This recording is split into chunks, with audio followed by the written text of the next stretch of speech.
सबु ओडियांकर प्रिय छतु आलू बेसर।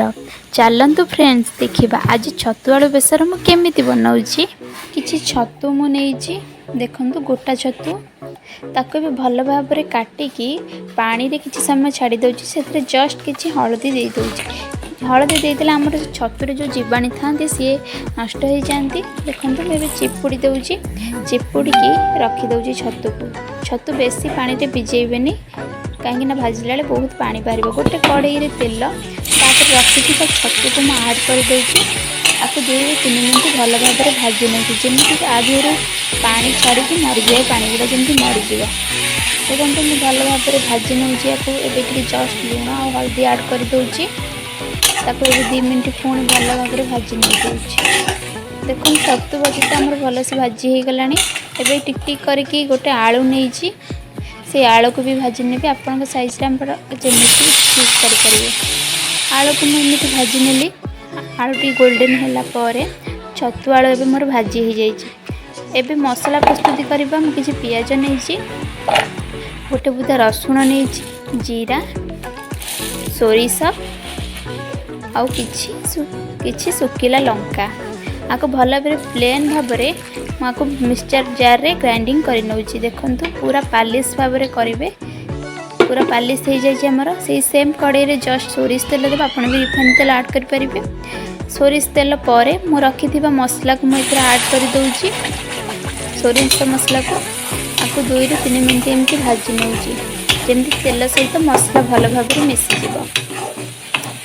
देखंतु एबे तो ऑयल सहित मसला भल भाव में मिसी जाइए। स्वाद अनुसार लुण दउची अल्प हलदी दउची आ गोटे लंका गुंड गोटे चामच दउची। आपको एबे फाइन भाव में मु भल भाव में भाजी नउची। देखंतु सोरिष मसला को भी बेसी भाजीबनी। सोरिष मसला बेसी भाजिले पिता लगे से मु अल्प किछि भाजी देइछि। देखंतु 2 मिनट भाजी सारा पर मोर गो टमाटो मु रखी टमाटो ग्राइंडिंग करके नहीं टमाटो आधे देदेली। आप चाहिए गोटा टमाटो नहीं पारे काटिकी आड करें। मुझे कले मत भल लगे। तापर रखी आलू आउ छतु को मुझे देदेकी 2 मिनट भाजी नौची। देखंतु जमी छतु दिहरे मसला लगिज। देखंतु फ्रेंड्स मु भल भाव में फाइन भाव में आपको भी भाजी देली। देखंतु छतु मसला एबे ठीक परफेक्ट भाव में हो जाइए। एबे मु किछि पानी आदिहरे एबे मु ऐड करूची।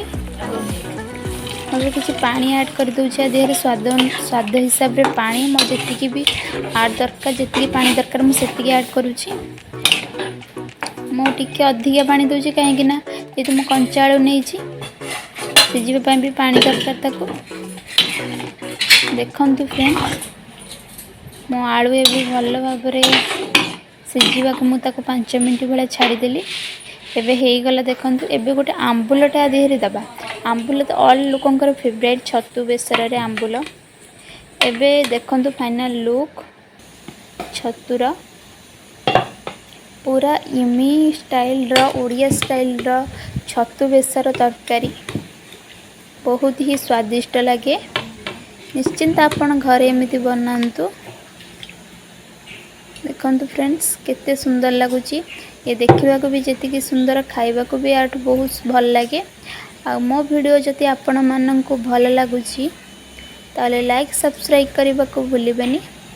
आपण को फ्रेंड को सहित शेयर करबा को भूलिबेनी। रहुची नमस्कार जय जगन्नाथ। नेक्स्ट ब्लॉग रे पुणी थरे किछि न्यूआ रेसिपी सहित आपण को वेलकम। Bye bye.